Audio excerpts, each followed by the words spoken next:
Welcome to CinemaSpection. I'm Tim. I'm Corinne. I'm Kyle. We're traveling back to 1984 to talk about one of the most influential science fiction films ever made, the film that made stars of Arnold Schwarzenegger and its director, James Cameron. It's time to take aim at The Terminator. In the 21st century, a weapon will be invented like no other. It can't be reasoned with. It can't be bargained with. It will feel no pity, no remorse, no pain, no fear. It will have only one purpose: to return to the present and prevent the future. This weapon will be called the Terminator. You're dead, honey. I'm here to help you. I'm Reese, DN 38416, assigned to protect you. You've been targeted for termination. Why does it want me? Why me? Arnold Schwarzenegger is the Terminator. Your future is in its hands. In the future, a war is being fought between what remains of humanity and sentient machines who have developed a brilliant final strategy to wipe out mankind. Their plan is to use time travel technology to eliminate the leader of the human resistance before he is born by assassinating his mother. Their weapon is the Terminator, a nearly invulnerable cyborg that looks human. Their enemy is Kyle Reese, a human resistance soldier sent back in time to protect their intended victim. Their battleground is 1984 Los Angeles, and their target is Sarah Connor, an ordinary woman who must find courage and determination beyond her limits now that humanity's future depends on her survival. As usual, we'll be discussing The Terminator in detail, so if you haven't seen the film and wish to remain unspoiled, we recommend watching the movie before listening to the rest of this episode. The Terminator was released by Orion Pictures on October 26, 1984, and shot on a budget of $6.4 million. It went on to make $78.3 million at the box office and became a huge hit on home video and on cable reruns.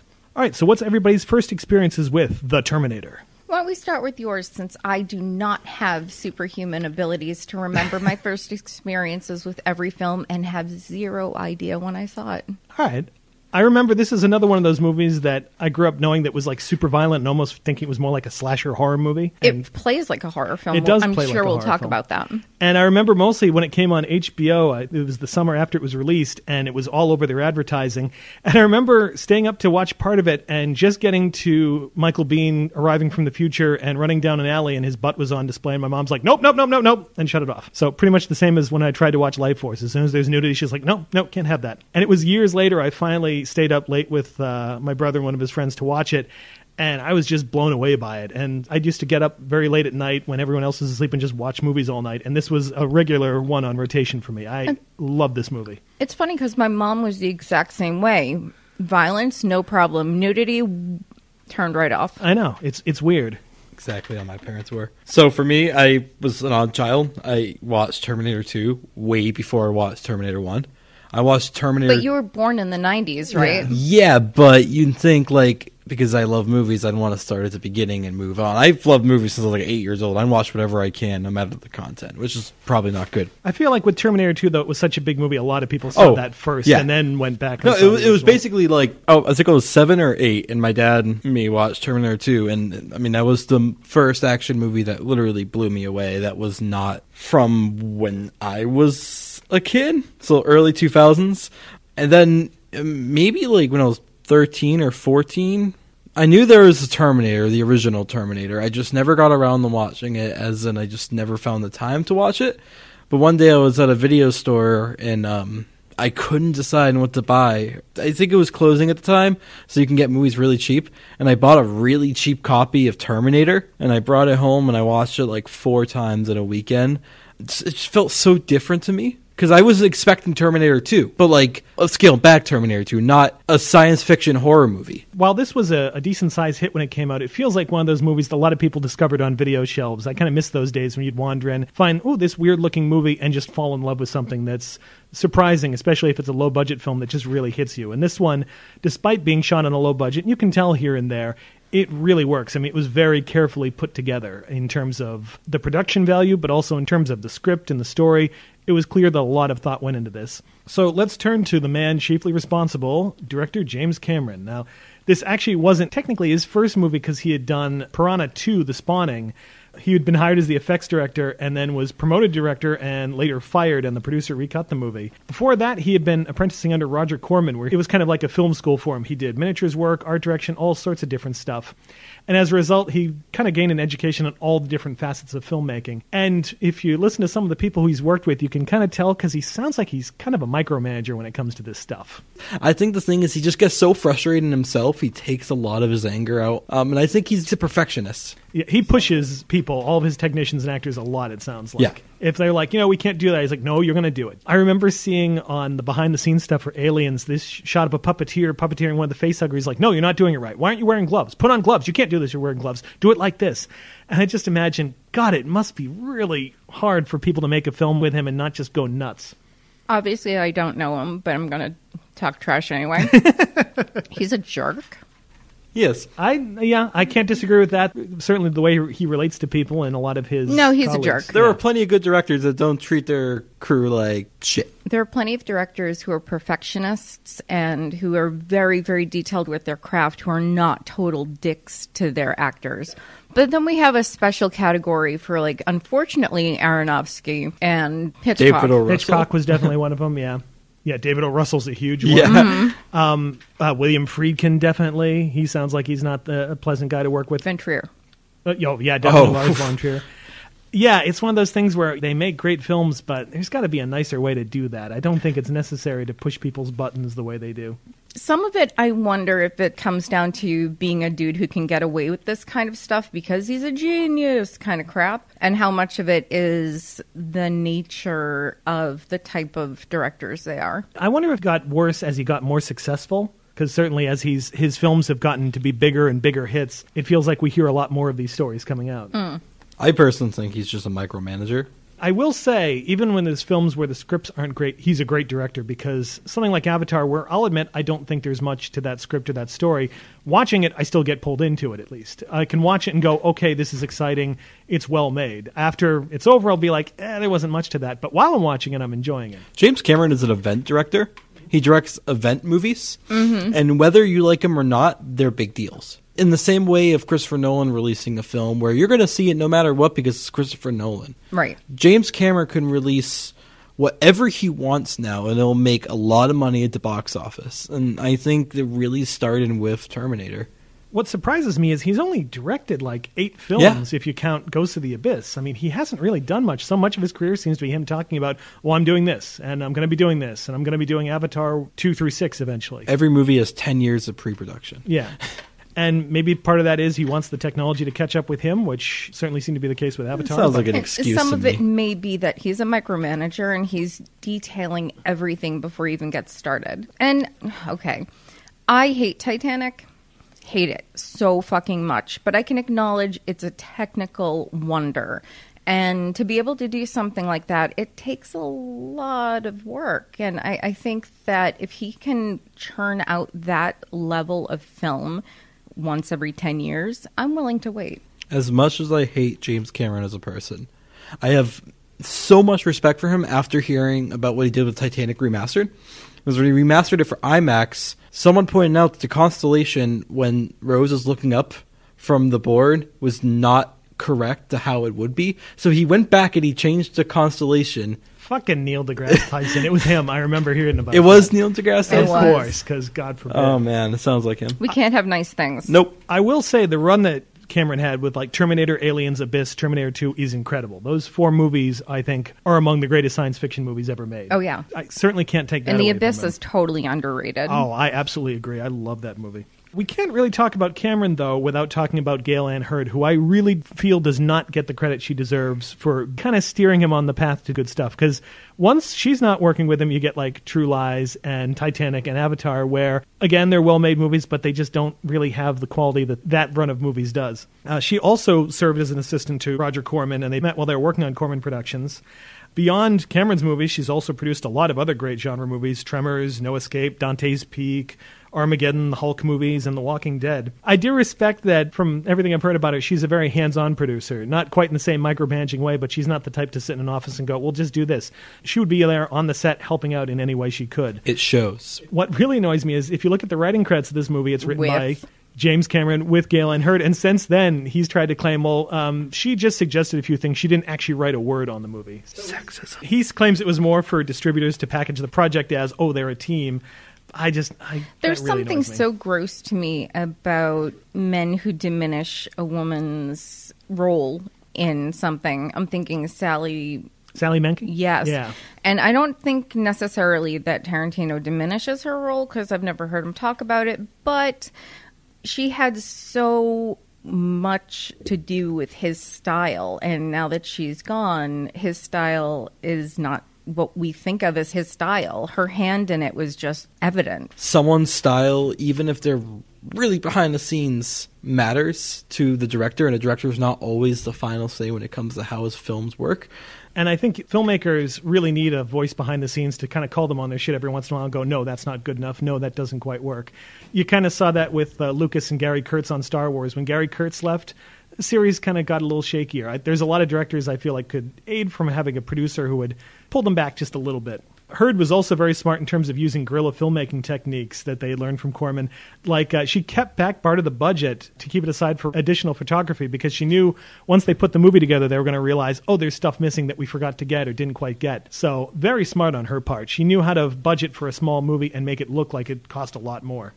There's a lot of clear influences that this film had. Cameron claims that he was inspired to write the story when he was in Italy for Piranha 2 and had a fever and had this bizarre dream about this metal skeleton walking out of a fire that pretty much became the image from the end of the movie. He's also acknowledged the influence of several Outer Limits episodes, including Soldier, the one that we watched recently for the Sci-Fi Marathon, yes, and Demon with a Glass Hand, written by Harlan Ellison. Unfortunately, because he said that he was influenced by them, Harlan Ellison sued, and now if you look at the movie, there's a acknowledgement to Ellison as a result. Cameron says that he wanted to fight it legally, but he was told if they lost, he would pay for all of the damages out of pocket. It's not worth it. He also claimed that he took a lot of inspiration, especially for the action look of the movie, from movies like The Driver and especially The Road Warrior in terms of the editing and the pacing. And you can see that in a lot of the driving scenes, the way they keep the camera real low to the road to make it look like they're going faster than they actually are, occasionally speeding up the footage, the rapid-fire editing in some shots. I was going to say, it wasn't apparent to me until rewatching it this time how Mad Maxy the driving sequences were. Smacking around the face during that last sequence with Arnold driving the tanker. The handheld camera work they shoot inside the cars, definitely. Yes. And I assume they're just basically hauling a camera outside of a car that's behind and in front of these cars to film it. Yeah. There was something very modern, too, about those driving sequences. Something that feels ahead of its time. Something I feel like a lot of action movies have lost in terms of how they're shot. I think they're diced up Michael Bay style so much that you lose so much of the comprehension. I mean, with these chase scenes, you always know where the cars are in relation to each other, what the beat of action is. You can follow it so much easier than you can most car scenes now. His action scenes are always very clean, and I really respect that. As for some of the themes of the movie, a big one is, of course, nuclear war and the dehumanizing effects of war. The machines personify this idea of nuclear war as impersonal, that there's not really much thought behind it, just wipe out everything, and that's pretty much the goal.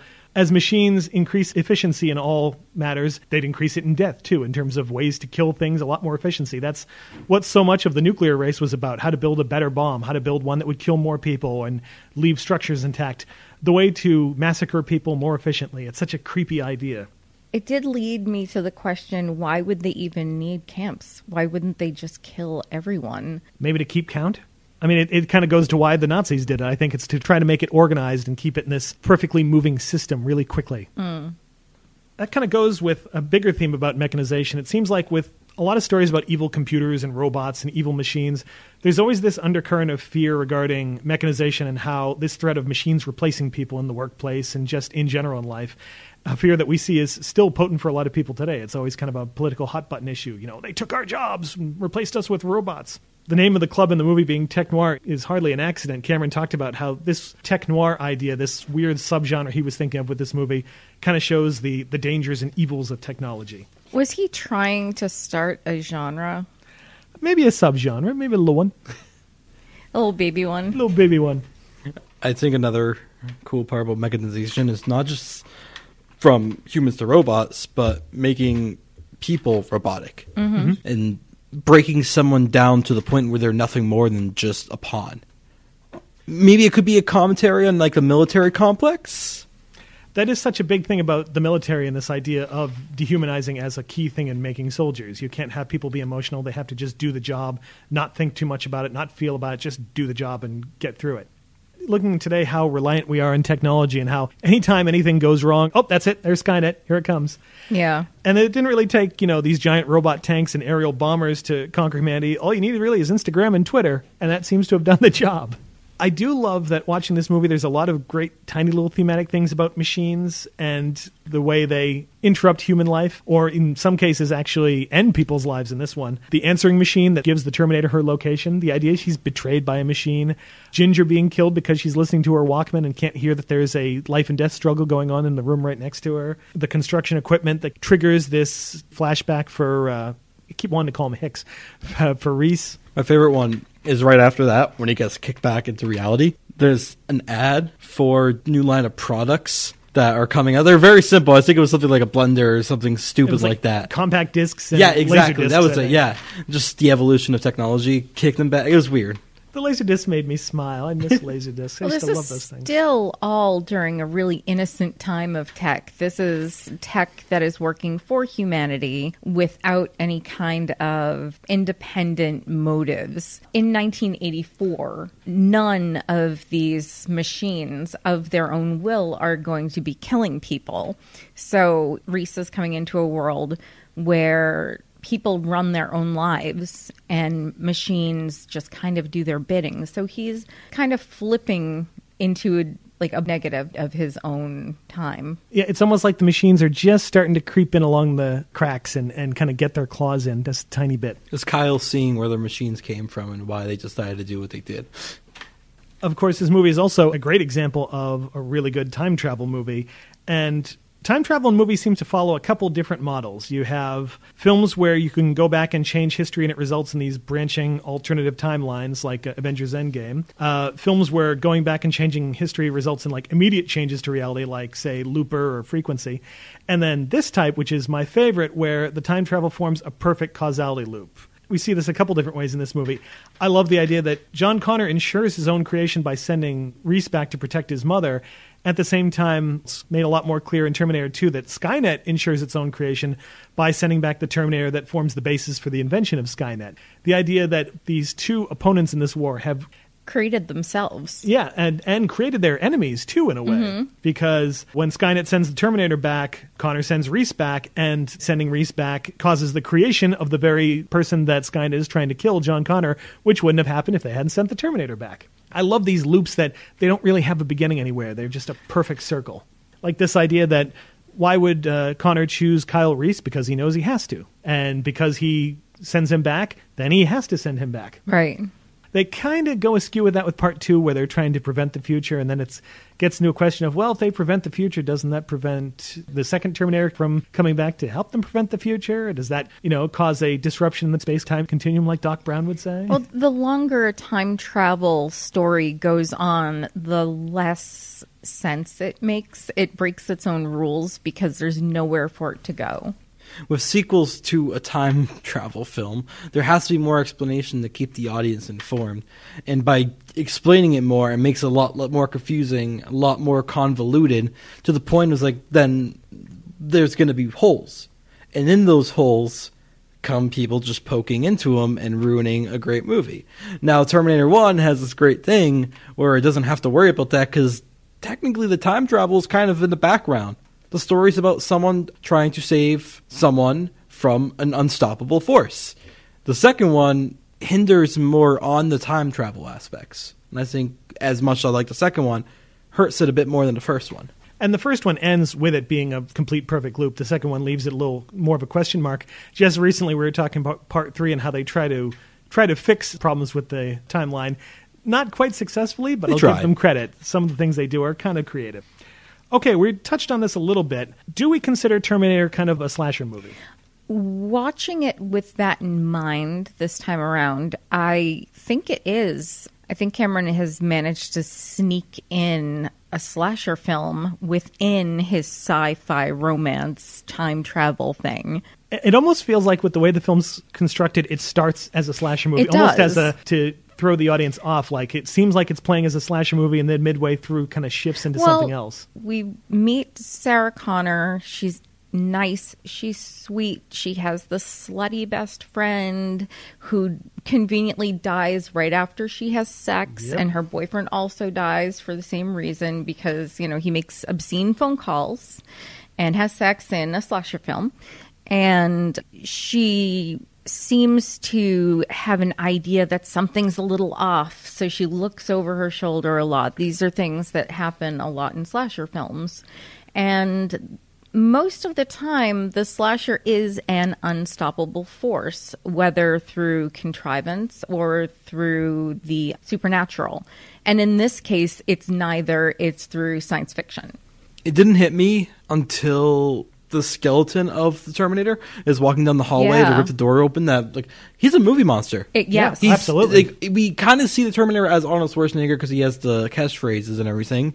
But all in all, he, as a robot, is a movie monster. And I would even say he is the perfect example of a robotic monster. But also, going back to the slasher idea, when we think he's dead, they think they've killed him. He comes back. It's Mike Myers. It's Mike Myers. Yeah. Chucky did a lot when they got to Child's Play a few Yeah. years later. Jason certainly had already done it a couple times. Yeah, it's right out of that playbook. Something that occurred to me, and it's not necessarily required in a slasher movie, but every time I see this, it strikes me.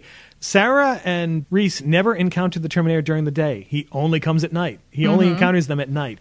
And something about that really rams home to me the idea of this as a horror film. Humanity has always been afraid of the dark. We're not able to see in the dark without some sort of light. So, I mean, it's kind of obvious why Horror 101 is to have some of the final sequences of these movies take place at night. Right. Because that the unknown. It's the reason why Michael attacks at night. It's the reason why at the end of every Friday the 13th, the chase sequence happens in the dark woods. Why this movie ends in a dark warehouse. yeah. And obviously, I didn't even point this out because it felt obvious. Sarah Connor is our final girl. Oh, absolutely. That same idea of like, she's... literally, she's the only one left alive. And she's the normal, wholesome girl who has to find all this Right. hidden strength to overcome this thing that just suddenly wanders into her otherwise mundane and normal life. I want to talk about the structure of the movie. It's so beautifully constructed. The first act of this, I almost wish they took out that title card at the beginning that shows the future war for like that one shot. Yeah. And just started it with the Terminator just showing up. It felt very studio. But the way the movie slowly feeds you clues as to what's going on. We just suddenly encounter this giant muscle-bound guy who kills somebody, and then this other somewhat more normal human-looking guy who shows up, and they're both stealing Yes. clothes and cars. Something that I noted as I was watching, and I'd forgotten until just now, I wanted more of, I don't know which one of these is the bad guy. Yeah. And we find out way too quickly which one is the bad guy. That's something they tried to do a little bit for Terminator 2, where we don't really know what the T-1000 is until the big first confrontation. Right. I know they kind of had to show that the Terminator was a threat right off, but I do wish we could have gotten a little bit more of Reese looking a little bit more aggressive and scary. Or, I mean, we didn't necessarily need to see the Sarah Connor killed. We can just hear about it. We can see that both the Terminator and Reese are stealing clothes and causing havoc. They're both seen as a threat. It could be either one of them. You can show that they're both tracking the Sarah Connors, so obviously one of them is killing them. To add on to that, for that first 40 minutes or so until Kyle Reese meets up with Sarah Connor and saves her in Tech Noir, they're both very emotionless. Yeah. They're both acting the same way. One's a robot, one isn't. They were almost acting in a way where you're not supposed to know. How thrilling of a scene would that be in Tech Noir if you didn't know they're both in the same place and you don't know who which is which until Kyle protects Sarah from Terminator? How exciting would that be? Yeah, they Such both pull a gun. opportunity. Who is it going to be? What's going to happen? It's a Western. Exactly. And it feels like they were going for that a little bit. That shot where she encounters Reese outside of the club following her, the way he's shot is very menacing with these low angles. Like they're trying to suggest, okay, maybe he's the threat. I love the very gradual reveal of what the Terminator is, that we see him get shot and he gets up, and that's the first big, holy shit, what is this guy? And then once they run outside, we get the first Termovision shot. And then when he's in the police car, when he grabs the walkie-talkie and speaks in the cop's voice, I'm like, holy shit, there's something else going on here. This guy isn't human, long before we actually get the explanation from Reese. And that's the other thing. The way the exposition is doled out is really good. That the first big batch of it that Reese gives is in the middle of a fucking car chase. This isn't true. How could that man just get up after you did? It's not a man. Machine. Terminator. Cyberdyne Systems Model 101. A machine? Like a robot? Not a robot. Cyborg. Cybernetic organism. It's kind of doled out in that chase, and then in the parking garage you'll get into a little bit more, and then we have another big action scene, and then it's not until we get to the police station where we have another scene that allows the movie to explain away some of the stuff the audience might be wondering. Why didn't they have weapons? Why did they have to come back in time to kill Sarah Connor? All these questions get answered really well there. It's in terms of having to dole out this info, it's really, really well done. When Kyle and Sarah hiding in the car during the car chase, we're also seeing Arnold chase him. So there's this like almost intensity of knowing Arnold is on his way. The Terminator is going to be there soon while they're giving the exposition. So the exposition in a way is very tense. It's sort of like the Hitchcock thing Yes. about, you see the bomb under the table and people are just sitting there talking. You're like, there's a bomb under the table. They're sitting there talking and the Terminator's on their trail and getting closer and Exactly. closer. And second, we're given so much information through an interrogation. Almost like the audience interrogating the characters and being like, what is going on? Yeah. And it was a really brilliant way of getting that exposition. This is a story that we need to know. We need this information spoon-fed to us. But how do you do that without it seeming like a data dump? So you get your character arrested and you have a really obnoxious psychologist interrogate him. And besides just getting the information out and pretty much sewing up the plot holes, you also put one of the heroes in a situation where he's stuck and can't help the person he's trying to save. Then you've separated and trapped them. And it also gives Sarah this moment to be able to almost deny what's happening to her. Mm-hmm. That she can try to put some stock in this rational explanation that the cops and the psychologist are trying to put on it, and not this terrifying story she just heard. I want to say I'm happy they never went the route that Sarah went against Kyle. She's with him from the beginning on, even if she thinks like, oh, he might be lying. I appreciate that. At the very least, she knows that he saved her life. Yes. So Right. she knows he's on her side. As for the look of the movie, it was shot by Adam Greenberg, and this movie had this incredible noirish look to it with these night streets and this use of fluorescent lights to light everything that gives everything this kind of pale, sickly quality and all these interesting, almost pastel colors at points. I love the way this movie is shot. That same DP would kind of use the same style on Near Dark. And the use of slow motion, the way Cameron uses slow motion, I won't say subtly, but you almost don't realize the slow motion is kicked in. I noticed. In the dance club. See, I like the way it slowly comes in, though. And I kept waiting for doves. But it comes in this moment when Sarah's starting to realize that Reese is there, and the slow motion's almost letting us feel her horror at, oh my God, this guy is chasing me. And then right after that, the Terminator sees her. And I love the way it gradually builds up to that confrontation. You're just waiting to see if he actually gets to pull the trigger on her. And one reason why I think it was important to have us see the first Sarah Connor get killed is that Cameron recreates the same shot, the laser light hitting her right in the forehead on Linda Hamilton. So we assume, oh, she's dead. That's it. That she has that same deer caught in the headlights look, and she's about to die. And even if you've seen this a bunch of times, it still has that impact. There's this really specific shot underneath the bridge when Terminator's car crashes and Linda Hamilton and Kyle get arrested and put in a cop car. The look of that shot is shaky cam under intense fluorescent light like you're talking about. And it feels very modern. Like the look of it is very clean and pristine and almost Michael Bay-ish in a weird way. It feels very ahead of his time. I feel like there's not a lot of movies around the time. A lot of the action in the early 80s feels very over the top, and this looks so gritty you can almost see like the dirt on their faces. It was disturbing. I was noting how the use of handheld is really good, and so much of it focuses on scenes where Sarah is either terrified or traumatized by something, that most of the rest of it is actually shot pretty smoothly. Okay, so let's talk about the big man himself, Arnold Schwarzenegger, as the Terminator. And while he is the villain, let's face it, everybody kind of loves the idea of the Terminator. There's this kind of vicarious appeal to him that He's this character who, if he wants something, he goes and takes it. He doesn't have to worry about the niceties of social interaction, laws, or morality, or anything. He just does what he wants and doesn't have to face the consequences. The 45 long slide with laser sighting. These are brand new. We just got them in. That's a good gun. You just touch the trigger, the beam comes on, and you put the red dot where you want the bullet to go. You can't miss. Anything else? The Uzi 9mm. You know your weapons, buddy. Any one of these is ideal for home defense. So, which will it be? All. I may close early today. There's a 15-day wait on the handguns, but the rifles you can take right now. You can't do that. Wrong. I'll admit, even though we don't want him to succeed, it's kind of compelling to watch. There's certain sequences in this movie that make me laugh, knowing that he's the good guy in the second one, and that he's Arnold Schwarzenegger. At the time, it's probably terrifying watching him do a lot of these things, but there's a lot of like those one-liners and a lot of these scenes, like when he walks into the club and he breaks the guy's fingers, like at the time you're probably like, oh, this is intense, but now that we know how the Terminator series goes, I can't help but laugh. It just almost plays off as physical comedy.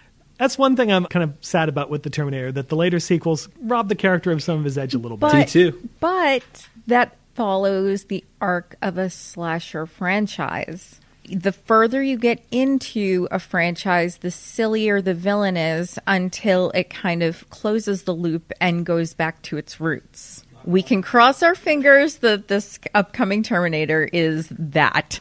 Now, whatever you might think about Schwarzenegger as an actor, I do think he is phenomenal in this. Yeah, I don't appreciate him as an actor, but every time I see him actually acting, I'm blown away. I'm thinking Terminator, but also Maggie. Oh, yeah, he was great in that. With this one, I appreciate that he embraces the complete void of the character. Yes. That, unlike the later ones where there's kind of a sense that on some level Arnold's sort of winking at the camera and, you know, it's Arnold and it's kind of fun, there's none of that here. He is just flat, scary, nothing. I mean, you can tell he is acting with every muscle in his body. You can tell he's twitching a little bit the way that a robot would. He's moving his neck in a very strange movement for human beings. So it's almost like he can't really move his eyes where he needs them to go, so his peripheral is just turning his head back and forth. It makes him look like a security camera. Yeah. And it was apparently Schwarzenegger's idea. Which is just brilliant. And again, speaks to me underrating him as an actor. I don't know if it's intentional or not, but he looked very uncomfortable, and I think that added to the character of the Terminator being uncomfortable. He always seemed uncomfortable in the environment he was in, which is a fact because he's not human. He doesn't have the emotions to emotionally grapple what he's going through because he doesn't have any. And in a way, I don't know if it's intentional or not, if Arnold was actually uncomfortable in front of the camera, but it almost helped if it wasn't unintentional. I don't think he was uncomfortable. In so many films at that point. He had been in Conan the Barbarian. Conan the Barbarian was the the big Destroyer. one. Yeah, and some of the documentaries like Pumping Iron. But yeah. I don't think he was uncomfortable. I think it was very intentional on his part. And I love how, with this character, you can't dig into a lot of the weird tics that another actor might. Everything has to be very smooth. I mean, there's like almost no wasted motion. So apparently he practiced with the gun so he could do it so robotically and automatically that it would just be habit, to the point where a lot of gun enthusiasts said he's one of the only action stars to get all of the gun handling correct. Interesting. In this movie, because he was so careful with it. He is very different from what the original idea of the character was. Cameron originally thought of the Terminator as being a very nondescript, regular-looking person who would blend in with a crowd. In fact, the person he had in mind when he wrote it was Lance Henriksen. Huh. And there's a couple illustrations he drew of Lance Henriksen as the Terminator that give you an idea of what it might have been like. And Schwarzenegger was being pushed to take the Kyle Reese role. And Cameron was like, I don't want this guy. He met with him, and he said he was planning on trying to find a reason to piss him off so Schwarzenegger wouldn't take the job. And as they were talking, Schwarzenegger was a lot more interested in the Terminator role. And it just clicked, and it changed how Cameron thought of the character, but it worked perfectly. Among the people considered, he had thought about Jürgen Prochnow for the part, which, if he was still going from the nondescript thing, might have been interesting. And the studio wanted O.J. Simpson. But Cameron decided... That would not have aged well. Cameron thought that Simpson wasn't threatening enough. Bum. Something else we have to talk about, this movie marks the beginning of I'll Be Back. The very first one. And it's funny because that phrase It's the perfect summation of the Terminator as a character, that whatever you do to him, you blow him up, you smash him in bits, he'll be back. He's going to get up and he's going to keep after you. And Come With Me If You Want to Live, which a lot of people say in the Arnold voice, but was not originated from Arnold, but Kyle Reese. Yep. And supposedly Schwarzenegger objected to the line originally because he didn't think the Terminator would use a contraction. He thought it should be, I will be back. It does seem weird watching Yeah. it. The I'll be back is almost like super self-aware, and it feels strange in hindsight. Having him identify as an I is strange. Yeah. Considering we see that he does have this sort of adaptation for picking up phrases and things that he'll use in certain situations, I'm okay with it. I do love the moment right before where he's looking at the police station desk kind of judging, yeah, I can drive through this. Okay, this is what I'm going to do. Given that he could have probably punched his way in, it's a little dramatic. It feels like He's like the dramatic Terminator. they sent back the Terminator that just takes everything a little too far. He's a little much. I need to make an impression. For me, the truck driving it is the punchline. I feel like him walking to the police station, observing the glass, observing the guy at the desk and the desk itself, saying, I'll be back, walking out, that like 5 seconds of silence where he's just writing, and then the car smashing in. It's like something out of Airplane. Yeah. It felt like a Yeah. punchline. It did. I'm a friend of Sarah Connor. I was told that she's here. Could I see her, please? No, can't see her. She's making a statement. Where is she? Look, it may take a while. You want to wait? There's a bench over there.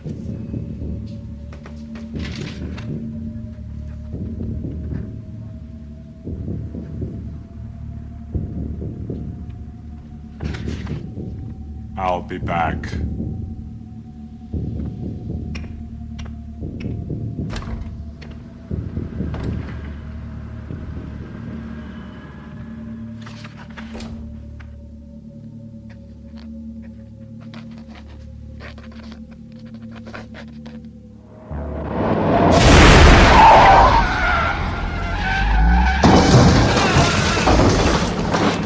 Hi, I'm back.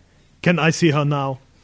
Isn't it weird, though, that line became his signature line of all things? It's really weird. It's kind of odd. He doesn't have too many lines that are independent. No, and a couple of his lines are in other people's voices. Right. He has very little dialogue, yeah. If you watch Terminator 2, it feels like they're almost trying to recapture the magic of I'll be back. Oh, yes. Multiple times. It just does not work. Certainly as well. Hasta La Vista Baby, which came closest. Oh, God, one other thing I have to mention, that no matter how many times I see this, I never not laugh at the fuck you asshole scene. Oh, it's fantastic. Always funny. I love it. The choices that come up, and out of all of them, the perfect one is fuck you, asshole. Hey, buddy, got a dead cat in there or what?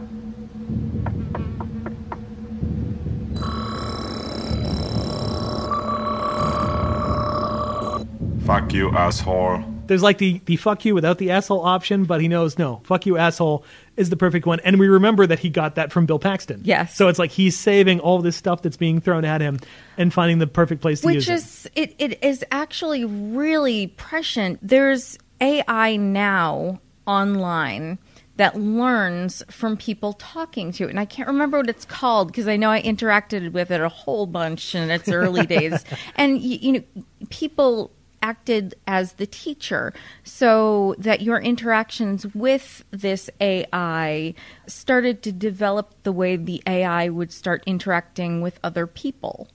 Did it ever say fuck you, asshole? No, but I learned very quickly that people used this thing for porn a lot. Yes, it was in a Twitter account? No. Oh, because there was a Twitter account. I cannot remember the name for it, but it was created by Microsoft or one of those, and it was supposed to learn from Twitter users and tweet realistic tweets. And it started tweeting some weird stuff about the alt-right and about being a Nazi. Holy shit. And they had to shut it down. They had to shut it down. It wasn't that, but the premise is similar. It had its own site, and it was set up like a chat room. It lasted a day. This program, I think I interacted with it maybe a dozen times over 6 months. I don't know if it's still active. I'd have to go hunt it down since I can't even remember what it's called. I know what you're talking about. It's the one where you just type in like a question or answer or something and they would respond to you. Yeah. Yeah, I remember that. Yeah, and given the responses I would get, people were violent. People were doing a lot of very pornographic stuff. Weird. And it made me feel bad because this was something that wasn't sentient yet. Maybe is now. I don't know. It probably has a really twisted view of humanity. But my problem with this was that they were teaching what I immediately started thinking of as an innocent being all of these horrible things. It's like, you don't want that reflection. You're creating something from scratch. It's like teaching a child all of this shit. They take it with them. This is how you get Sid 6.7 from Virtuosity. Exactly, this is where it starts. Exactly. Like, you start teaching the robots this shit, they overthrow you. This reminds me of that robot that I think it was Google created that was supposed to go from the tip of Maine all the way to Washington. Oh, Hitchbot. Yes. And it didn't make it, I think, Boston or around, like, it was New York. Somewhere, and people are assholes. And they destroyed it immediately. Yep. And it lasted like a couple days. Yeah. Yep, because people are assholes. We deserve a nuclear apocalypse through automation. We deserve it. Isn't it weird how, though, when it comes to robotics, the first question is always, when can we make one that we can fuck? It seems like it always goes that direction. It's really twisted. I mean, the first thing we want is we want a Gigolo Joe or a Gigolo Jane. We're getting there closer to automation. It's gonna be weird next couple of years. Oh, one other thing I want to say about the Terminator as a cyborg, I'm not sure if he qualifies, because he can exist without his organs and kind of organic components. I almost feel like he's more like a robot in a meat suit. No, he's a robot, yeah. He is definitely a robot in a meat suit. The meat suit is there as a disguise. And to get him through the time travel. Right. He's supposed to blend with humanity, and the way for him to do this is to wear the skin of a human. And the way the Roomba's task is to clean your floor, the Terminator's task was to go kill Sarah Connor. And that was it. Once that was done, it would probably just be destroyed. Yeah. I wondered about that. If it had succeeded in killing all the Sarah Connors, what does it do? I think it doesn't self... I don't know. It can't kill itself because we told in the second one it can't self-terminate. Maybe it tells it something like, go sit in a corner for the next 50 years. Okay, so this might tie into Dark Fate, but Arnold Schwarzenegger did an interview over the weekend with Comic-Con, and he revealed that his character was a Terminator who eventually moved to a small town, and he started being called Carl by the local residents, and he just resigns in a cabin in the woods, and he just lives by himself. He just hangs out. Yeah. Is that what happens? I don't know. I That's would strange. not be surprised. He kills, then he's like, hasta la vista, baby, goes and becomes Logan? Because I was wondering, like, does it just shut down? Does it start going around trying to do other things to bring about Skynet? Does it forever kill Sarah Connors? Maybe. Does everyone whose last name's Connor never ever name their child Sarah? That's a good movie idea. Maybe like in Terminator 3, we'll find out it has all these kind of submissions it can go on if it completes its other one. Because in that one, the TX is like, all right, I can't get John Connor right now, but I can get this guy and this guy and this guy. It's going to be like the Dead Zone. It's going to be like one of those... open sandbox games. It's like, I'm going to go on an optional mission. I'm going to go steal this car and bring it here. A GTA game with playing Terminator would be so much fun. Shit, that'd be fun. About how much I mean, it almost is already. It's like, I want this car. I'm taking this car. I'm going to blow up this person. I'm going to steal this. Yeah. And of course, he's hunting Sarah Connor, played by Linda Hamilton. And there's kind of the two schools of thought, which is the better Sarah, Terminator 2 Sarah when she's kicking ass, or Terminator 1 Sarah. You need one to have two. You can't start at jacked up and ready to fight. And I love that she's really an every woman, and the fact that they emphasize how clumsy she is, and that clumsiness actually saves her life in the club when she knocks over that bottle. Clumsiness is also not a character trait. Like, there's a lot more to her character, thankfully. Oh, yeah. Same can't be said for other roles. Yeah. She's the reluctant hero. She's literally being dragged around. She wants nothing to do with this. Are you sure you have the right person? I'm sure. Come on, do I look like the mother of the future? I mean, am I tough? Organized? I can't even balance my checkbook. Look, Reese, I didn't ask for this honor, and I don't want it. Any of it. Eventually, she just has to give in. And I think Terminator 2 is where we see the result of her taking that path. One of the things I love is that the first 3 or 4 scenes, you could almost imagine she wandered in from some romantic comedy. Yeah. Like, I could imagine, like, Sandra Bullock playing this type of character. The scene where she picks up her friend's phone call from her skeevy boyfriend, disgusting, by the way, is almost charming. It's like, that whole scene plays out like something from... like Fast Times at Ridgemont High or something similar to that. And that she deals with it with humor. She's waiting to kind of spring her trap on this guy and have a little fun with him. Small detail on that scene, but it really adds to her. And this amazing arc that she becomes the toughened survivor, and then by part 2, she kind of goes too far and almost becomes a robot herself by the midpoint of that movie. Oh, yeah. And has to dial it back and find her humanity again and find sort of that middle ground between the two poles. And it's a great theme of this movie, this idea of the importance of the individual. That in all this giant war going on, it's this one random person, this waitress who works in this weird little restaurant, who apparently has trouble with her dating life, and as she says, can't balance her checkbook, on whom the entire future of humanity is going to hinge. It's the chosen one storyline. Mm-hmm. It's a very Doctor Who kind of idea, though, too. You see that a lot in that show, where the companions are just these regular people who suddenly have to do something that's so incredibly important, and they kind of become the center of the universe. That also goes back to even Tolkien. That kind of reluctant hero is one of the oldest tropes. And I think it's supposed to make individuals feel like, okay, well, even though I'm a nobody, or if you feel like you're a nobody, there's a chance that you are so important that your survival or your journey is going to save humanity. Then all this death, one human life can make such a huge, Right. giant difference. And Hamilton, I think, does a really good job. I had such a crush on her right around the Beauty and the Beast, Mr. Destiny era. Right. I've always wondered, and I haven't gone back to actually take a look at this, but her voice in this film is so soft and pitched a little high. And I'm wondering if that's because she's younger, because that is a thing, or if that was a mannered choice. If it was a mannered choice, it was perfect. I think it was pretty much close to her voice. I think when we see her in Terminator 2, that's more of her acting choice to pitch her voice lower in that one. Okay.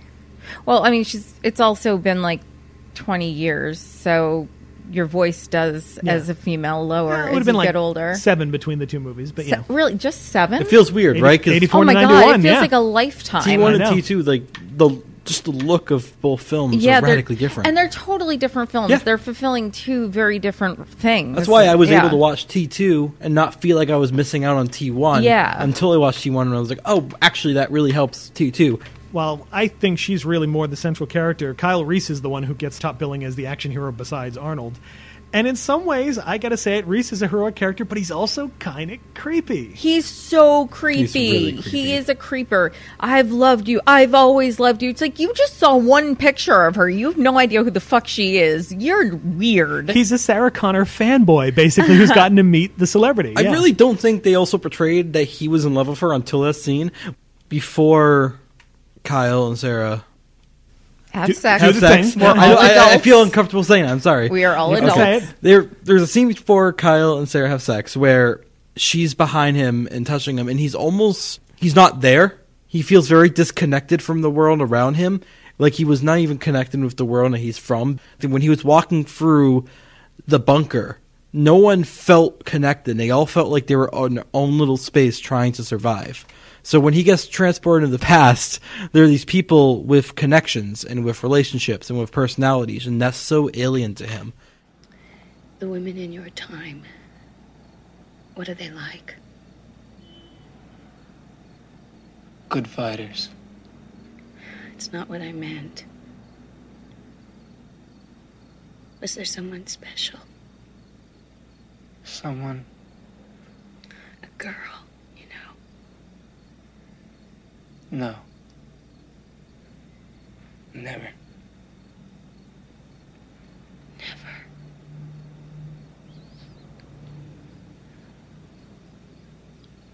I'm sorry. I'm so sorry. So much pain. Pain can be controlled. You just disconnected. So you feel nothing? That when she actually brings up the idea that you have somebody that you loved back then, he can't even kind of formulate it. He can't figure out what she means at first. She has to explain it to him, and then he has to admit that no, he never actually had any kind of personal connection like that. When she asks about women, his first thought is they're good fighters. That's the only thing he can really think of other people as. When he goes off on her being like, I loved you, I always loved you, he's kind of like, where did that come from? From this guy who doesn't even know what an emotion is or shows an emotion. Exactly. And okay, they showed the clip earlier of him in the future running away and the picture burning and him watching it burn, but you could easily just take that as that was important because that was who he has to go save live in the past, so he had it on him to make sure he knew who she was. Right. But then it transcends into he was in love with her? It's weird. I actually kind of like that. I don't think it's necessarily a great love story because there's simply no time for it. But I like this idea that all this time he has been in love with her, but he has pushed that way, way, way, way down because he can't afford to even engage at that right now. He's so focused on the mission, he knows he can't. And I almost feel like the moment he says that and they have sex, that he's not quite the protector he was earlier in the movie, that he kind of loses his edge as a warrior from then on. You see him smile. You see him smile, but like when she's doing the think fast thing, it almost seems like his reflexes aren't quite where they were. That he's a little distracted now, and I think that's part of what he was terrified by. Well, he's distracted by his humanity. Yeah, that he had to shut that off to be the proper soldier, and once it's turned back on, his skill as a warrior never quite comes back. His usefulness to time is over, so I guess it doesn't matter if he's paying attention or not. I feel like after they had sex, the only goal is just destroy a Terminator. Michael Biehn supposedly did extensive research into how people survived and fought against the Nazis in the Warsaw Ghetto, and I think you see that in little bits of his role. I love the scene where he's running around the store grabbing all the supplies he needs. Oh, yeah. And just grabs the sneakers and holds them up against his foot like, good enough, grabs them. As soon as he shows up in this completely foreign alien landscape, he knows, I gotta get weapons, I gotta get clothes, I gotta get transportation. He's like the Terminator, focused on the basics, but does it in a lot more of a deliberate way. But he does it to blend as well, and that's totally opposite from the Terminator, who just grabs the first thing. The first 20 minutes kind of jumps between them both doing the exact same thing, but in different ways, one being mechanical and the other trying to not be mechanical. Kyle Reese has some thought into what he's doing, into stealing the pants without killing the man, to steal the clothes without killing the police officers who break in. Terminator, on the other hand, would just kill that homeless man. He'd kill the police officers and just steal their clothes and steal their car. There was some thought into what Kyle's doing, and I like the separation of that thought. And I like how with Biehn you can see that his emotions are really amped up, but he's trying to keep them in check. When he confronts that cop and he's trying to find out what year he's landed in, you can see how frazzled he is and how the adrenaline's going, but he has to hold it back and not shoot this guy and figure out a way to escape. I like Michael Biehn. I feel like we don't see enough of this guy. I've always liked him, and the frantic, almost fanatical devotion he has to Sarah and protecting her, I think you see that reflected a little bit in Aliens when it comes to his character in that movie, his relationship with Ripley. That he has that same sort of, I've got to protect this person and get her safe no matter what, to the point where he starts doing really crazy stuff in that film, too. Also, this begins the Biehn Gets Bitten trilogy, as Michael Biehn is bitten on the hand in every movie he's made with James Cameron, where he has a major role. Newt bites him in Aliens, and then Ed Harris bites his hand during the fight scene in The Abyss. Forgot about that one. See, he didn't have a chance to have his hand bitten in that dream scene in Terminator 2, otherwise it would have been perfect. And while he's never seen on screen, I think we have to talk a little bit about one of the most important characters of the film, John Connor. He exists. He's kind of the MacGuffin of this movie. He is, actually. He is. In a weird way, I feel the presence of his character always there. We get messages from him. Yes. I feel like he's kind of an asshole, frankly. No, he is. I mean, I know he has Dear to be. Mom. Your son gave me a message to give to you. Made me memorize it. Thank you, Sarah, for your courage through the dark years. I can't help you with what you must soon face except to say that the future is not set. You must be stronger than you imagine you can be. You must survive or I will never exist. That's all. Thank you for your courage during the dark years. It sounds very condescending. It does. It absolutely sounds like one of those letters that you have to write as a kid, like a thank you note. Thank you for the wonderful gift you gave me. I will think of you whenever. Thank you very much for the $20 and not getting killed by a robot in the 80s. Exactly, exactly. Yeah, he almost has that leader thing of he's inspirational, but he's kind of bland and doesn't really have much of a personality beyond that. Sort of like Cyclops. You could also argue that he got brainwashed into, by becoming the leader of the rebellion in the future and the resistance, he lost the sense of who he was. Especially if he's raised to always know he's going to be that. Yeah, it is kind of a creepy idea that, again, he is something created by the fact that it's known that he has to be created. But I think a big part of T2 is to fix that in a weird way. Not make him as robotic by being introduced to a good Terminator and to his mom, who both teach him to be a better person while also leading a resistance. And seeing him as a youth who doesn't really want this big role and isn't quite ready for it.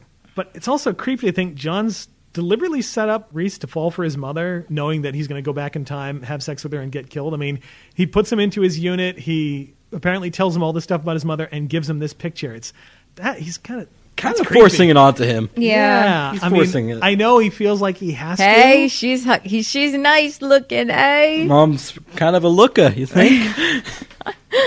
Do you think you might want to go in the past? She's single. You think he sent him forth in like the time displacement thing? All right, go forth, Reese. Good luck, motherfucker. Like, what'd you call me? Nothing. Good luck. Bye. I just imagine. You'll find out. I just imagine. Spoiler alert.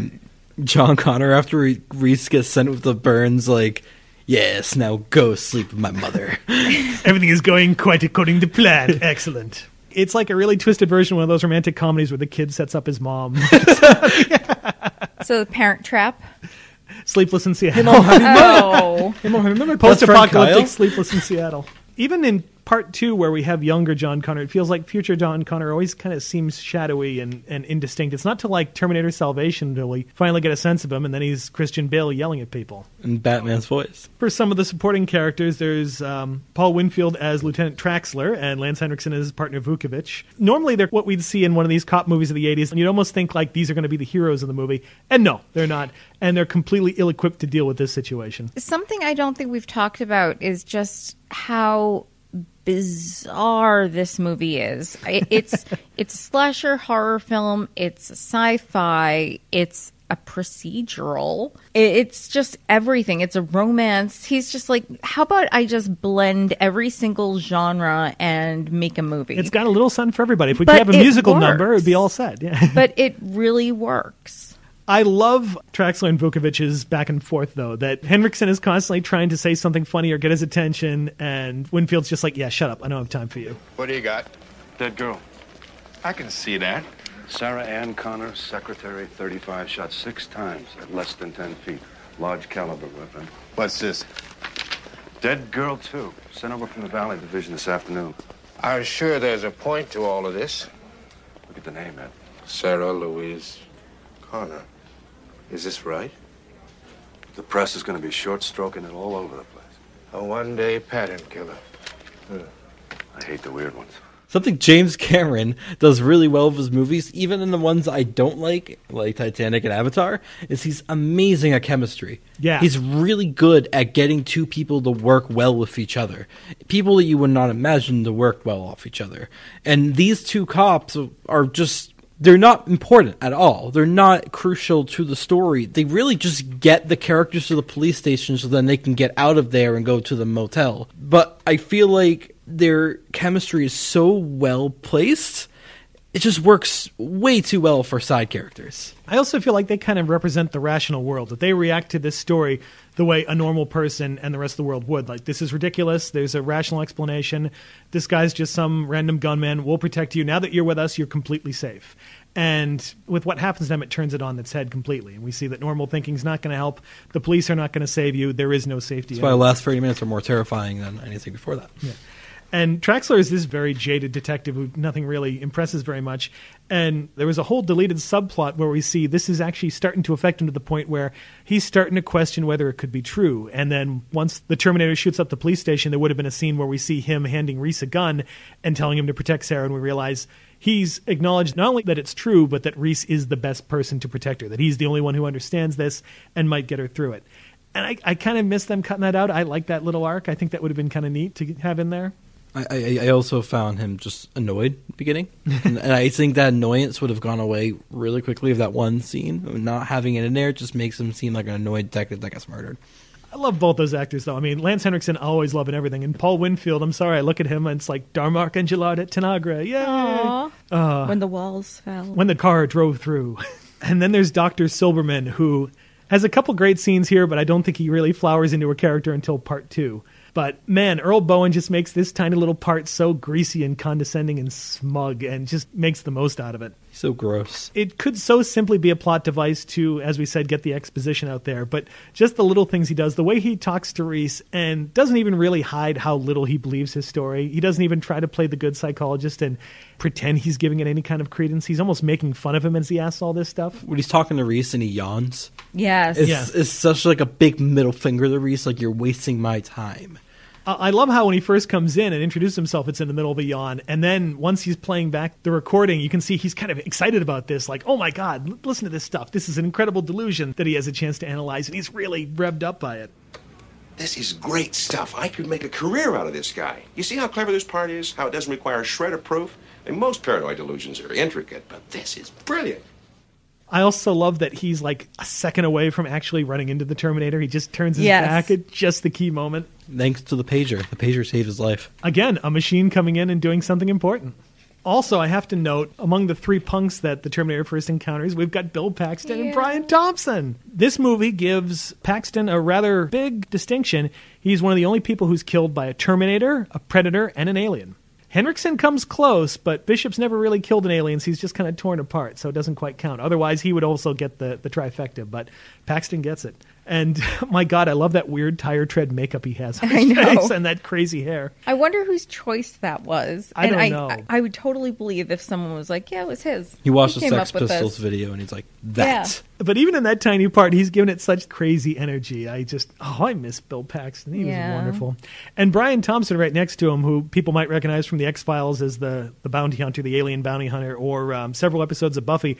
I could have imagined him playing the Terminator himself, actually. He's a pretty intimidating dude. So it's kind of amazing to see him get thrown around by Arnold, and it looks like just gets his guts fisted out. I also want to talk about the music by Brad Fiedel.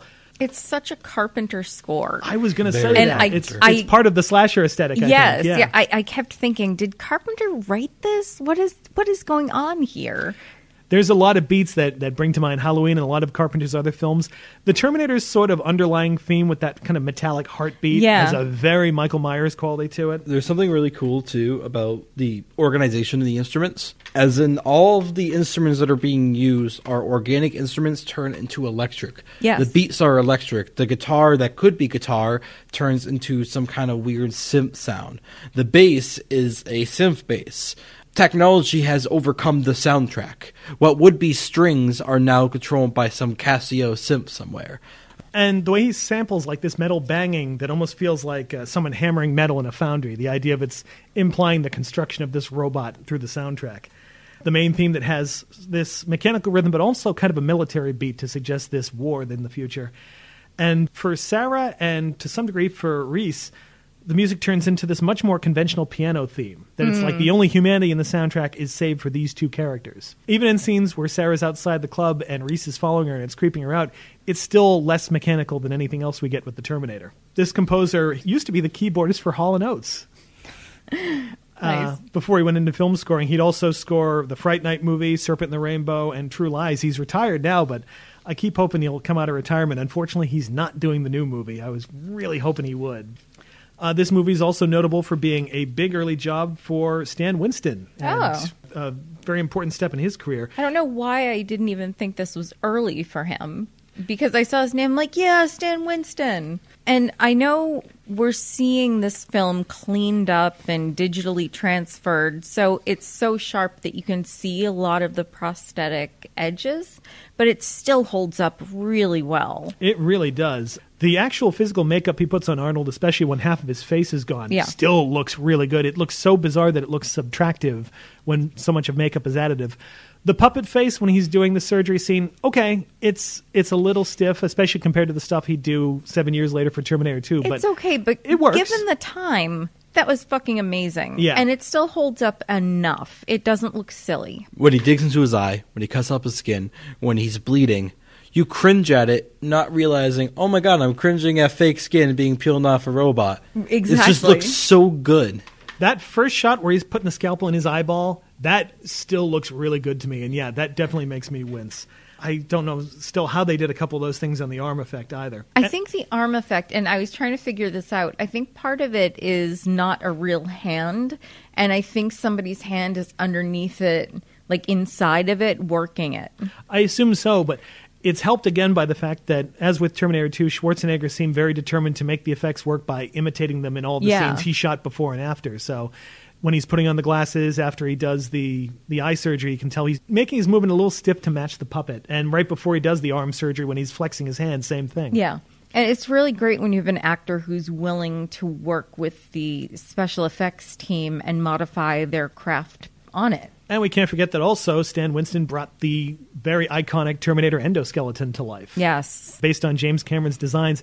And apparently after they sculpted it, he actually had it chromed, and it's made partially of metal, which they said looked great, but it was really tough on the poor puppeteer who had to wear it. Yeah, that must have been very heavy. It looks fantastic. It feels heavy. It has that weight, you know. I also want to say, maybe it's not an unpopular opinion, but I think it looks better in this movie than it does in the sequels. And in my opinion, this one is brooding. It lingers over the actors. It feels almost larger than life, and because it's stop motion, there's something unnatural about it that never makes it feel human, like it was made by a human, almost like alien to us. And for me, that's more terrifying than because I guess in the sequels can just be animatronics And some stop motion for a couple shots in the sequel. I do like how when you consider it's replacing Schwarzenegger for the last half of the film, it still manages to sell that same kind of intensity and ruthlessness, but because it's now this skeleton, it looks like it has this creepy grin. There's this sense of malice about it that's really palpable. Do you want to talk a little bit about some deleted scenes, some really key ones? There was a whole subplot removed from this movie that I kind of wish they had kept in there, where Sarah decides that they should go on the attack and gets the address for Cyberdyne, suggests that they go in and blow up Cyberdyne and prevent Skynet from even being invented. Reese is like, that's not my mission, and there's a nice scene where they're fighting about it, and Reese kind of has his own little breakdown and freak out over walking around in this world that's alive when he's used to one that's dead. I don't belong here. I wasn't meant to see this. It's like a dream. This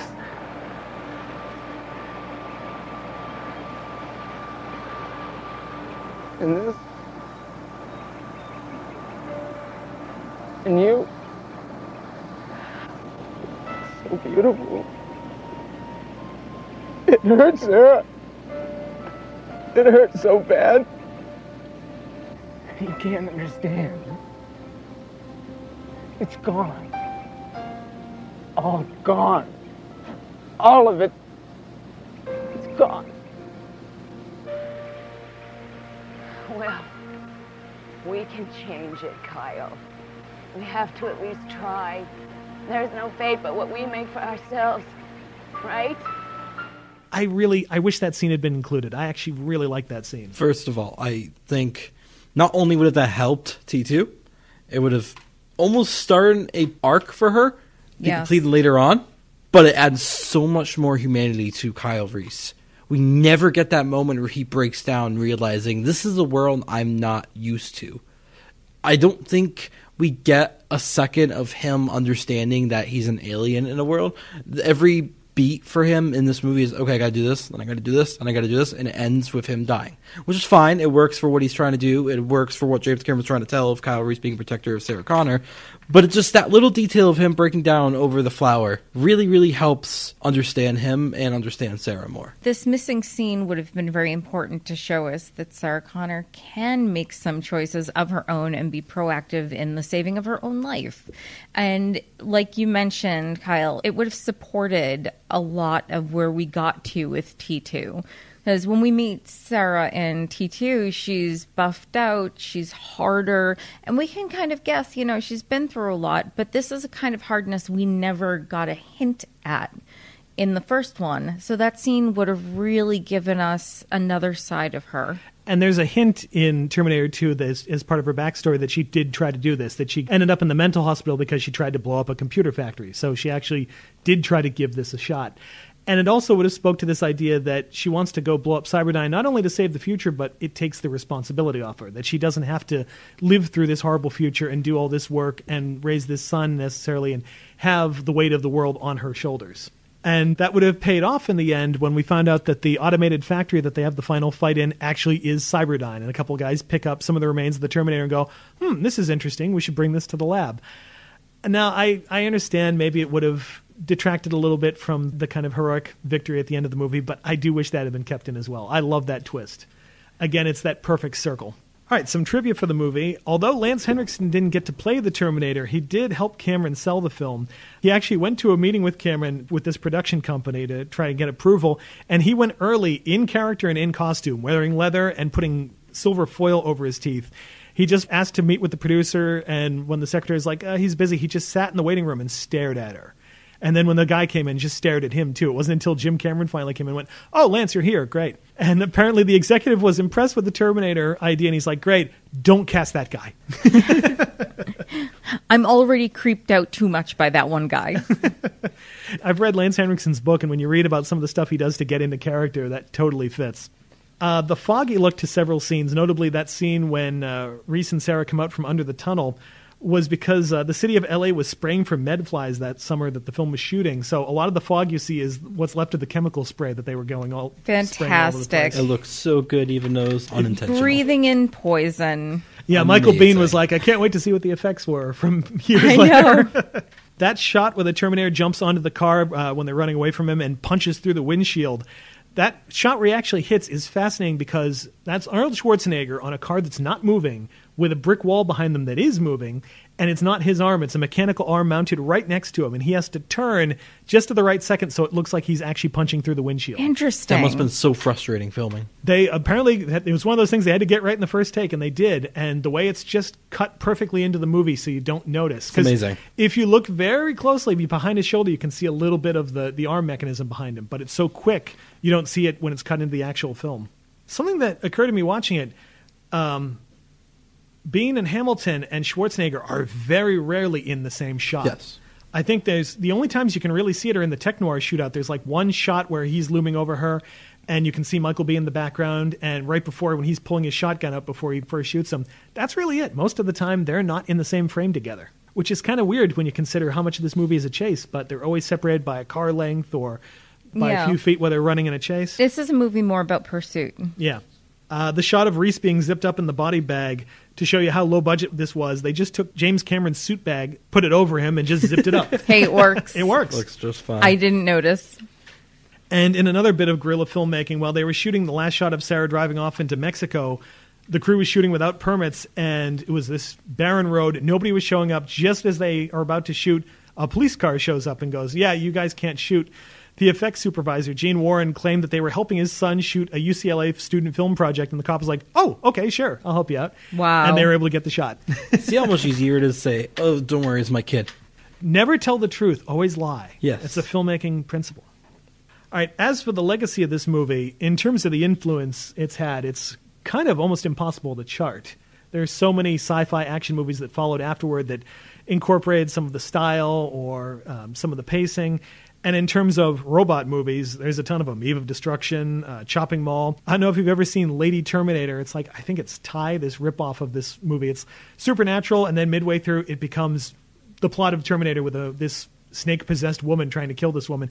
It's fucking bizarre, but it's amazing. Class of 1999, Hardware, Universal Soldier, Nemesis, just tons of them. And something that goes beyond movies. This has influenced just about every kind of fictional genre. I'm thinking specifically comic books. With the X-Men, we got Cable a couple of years later, basically a Terminator-like character coming from the future to kill someone in the present so that the future won't happen. Lots of video games, honestly. There's just tons of them you can see all over the place. I even think just action movies in general, when you think about like chase sequences, a lot of chase movies in the 90s, I mean, even something as simple as Speed, you can see the way that the sequences were filmed in Terminator and how that was just incorporated into stuff like Speed. The language of the action scenes, yes. Yeah. And some of the mood and environment. Alienation, for example, doesn't have any plot threads that are similar to this, but the style of that movie feels so much like this one. And, of course, there's the sequels, Terminator 2, of course, being the big one, and still a lot of people's favorite. I'll admit, I still kind of prefer Part 1. I think Part 2 is great. I feel like it's got a little bit more empty space in it than this movie has, just because, unfortunately, by the nature of it, it kind of has to repeat some of the same plot points. 2's not as tight. No. 2 is a looser, more outrageous film, and I think a little more contrived. But I think the spectacle, too, is what draws me to that one more than the first one. I think the first one is objectively a better made film, but T2 was just so huge. A jacked up Linda Hamilton makes T2 my favorite movie out of these. That entire sequence of her, from the moment we see her through her cell door for the first time doing pull-ups to her escape, that has to be one of my favorite film sequences. And I love how you can see she's adopted a lot of Reese's adaptability and quick thinking in situations to get out of things. The ability to push past pain. And then, as we said, you take the villain of the first film and turn him into the hero. It works okay with me. There's points where I think it gets a little too goofy. Like, I loved it as a kid, but the whole "I need a vacation" line is a little too far over the top. It's too much of a wink. Yeah. But since we'll be doing T2 at some point, we should probably save that. Get back to the Terminator. Well, and then there's Terminator 3, which I still really like. I think it has the best John Connor in Nick Stahl. I think he's great in that. I do like some of the twists and how it threatens to repeat Terminator 2 and then goes off in a whole other direction for its last act. It has one of my favorite sequences in the whole series, too, with the truck sequence. I forgot what kind of truck it was. I think it's like a wrecking truck. Yeah, and the thing's just going about smashing buildings left and right while both Terminators are fighting on it, and I think John Connor's driving it, something like that. It was just so cool. And so well in the done. minority, I actually really like Kristana Loken as the TX there. Oh, I me think too. she's great. Yeah. Terminator Salvation, I appreciate them for trying to do something really different and not repeat the whole Terminator comes back in time, chases John Connor story. I think Anton Yelchin is amazing in it as Kyle Reese. I think Christian Bale's fine. It feels a little too Battlestar Galactica to me in the whole sort of he's a robot who thinks he's human thing, but Terminator Genesis, I appreciate some of the things they're trying to do to tweak the timeline in that one and going back to the events of this film. I love Emilia Clarke as Sarah Connor. I think she was great. I'm kind of bummed out we didn't get to see where else they were going to go with that because they dropped some interesting hints of where that story might have gone. And now finally we come to Terminator Dark Fate coming up soon, and I'm quite excited for this one. The idea of Sarah Connor being back and Linda Hamilton back in the franchise bodes really well for it, I think. I also think there's some sequences in the newer trailer, I guess it's the only trailer that's out, that just calls back to the first Terminator. A lot of those one-on-one fight sequences, like in the warehouse or on the bridge, it just feels very personal, and I think a lot of that personal tone to the fight sequences was missing for the last couple Terminator films. A lot of them trying to do bigger and better, and I think this one's bringing it back a little bit more to a chase. Yeah. I do hope they find a few more plot things to throw in there to break it up from just being another chase movie, but we'll see. We'll give it a shot. Okay, what's everybody's favorite scene? And my favorite scene is pretty much an easy grab. It's the Terminator stealing clothing from a bunch of street kids. Nice night for a walk, eh?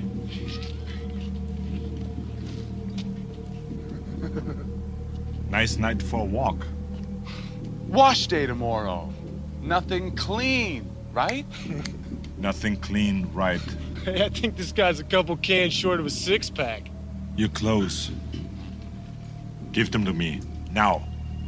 Fuck you, asshole!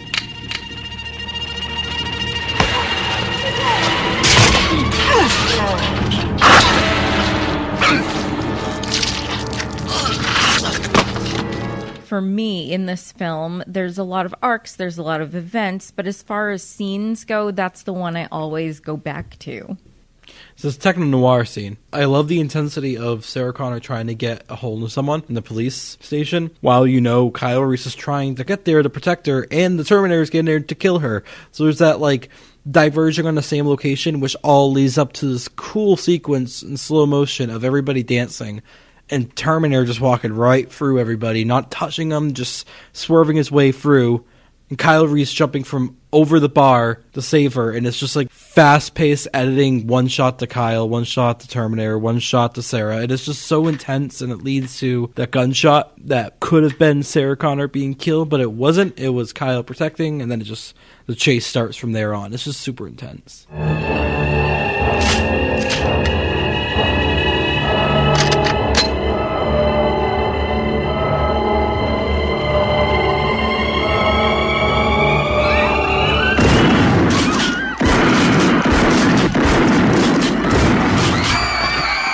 And I got to go with the police station shootout just because I love this idea. We're at a point where we think, okay, Sarah's safe. She's surrounded by cops. Terminator's not going to try anything on her here. And the Terminator completely strips that safety away, that it doesn't matter how many cops are in there. He is going to mow right through them just as Reese said he would. And there's something about the image of somebody who has an automatic rifle and a shotgun. I remember seeing it in The Killer with Chow Yun-Fat, where during the action scene, it's like he fires with the machine gun, and then the shotgun is the exclamation point, like ba-da-da-da-dum, boom, ba-da-da-dum, boom. Hey! it creates this really terrifying rhythm through the whole scene. And the way it's shot with this camera looking up at Arnold looming over us, it is absolutely terrifying. I love that scene. That is the image that sticks in my head with this movie. Okay, so what are everybody's recommendations? It's funny because as we were sitting down and kind of briefly discussing our recommendations, I realized that mine are so heavy on the time travel and not touching very much on, robots. So I'm going to stick with it. And this movie, Time Crimes, I believe it was Brazilian or was it I think it's Spanish. Mexican? It's either Mexican or Spanish. I think it's Spanish.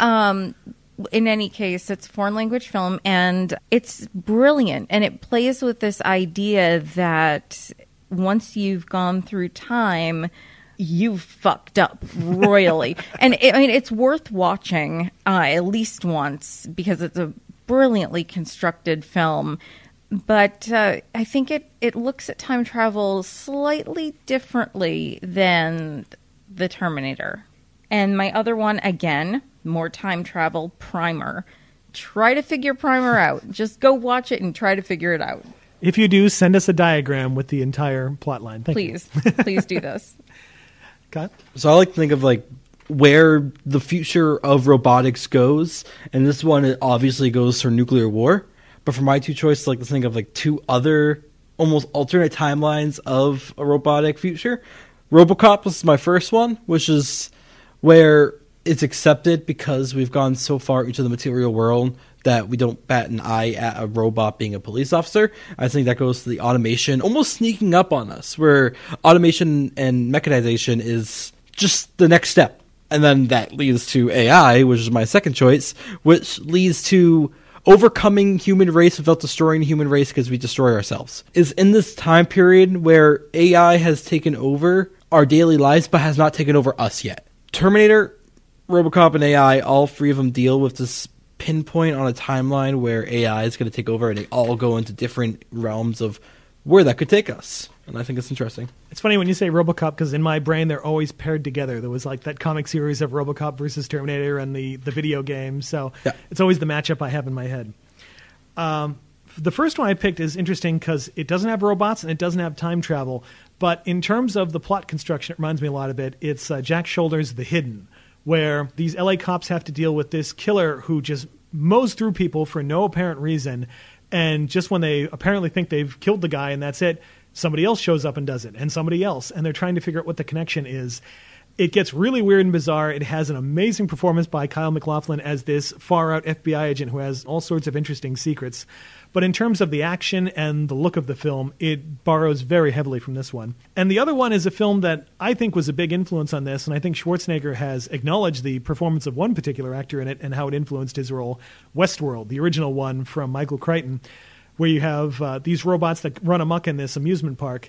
And in particular, the Yul Brynner character, he right there is the prototype for the Terminator, and the way he operates, the way he keeps getting damaged but keeps getting back up and chasing after the Richard Benjamin character. It's just fantastic, and even has the same sort of mechanical point of view shots that we see in this film. Kyle, where can people find your stuff on the internet? I write for this paper in Boston called the Boston Hassle, HASSLE.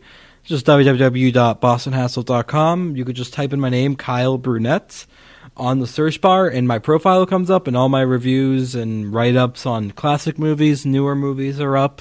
Yeah. All right, that ends the discussion, but not the conversation. If you'd like to have your say about The Terminator or feel that we missed something, check out the comment section of this episode on www.cinemaspection.com and start talking. You can also like our Facebook page and follow us on Twitter at CinemaSpection. For our personal accounts, I'm at Timosaurus R. I'm at The Lady Latte. Our show is available on both Apple Music and Stitcher, so if you like what you hear, please subscribe, and if you have a moment, please leave us a review there. We appreciate your feedback, and your reviews help increase our visibility. We'll be back to discussing the movie next time. Until then, thanks for listening, and remember to keep watching closely. There's more to a movie than what's on the screen.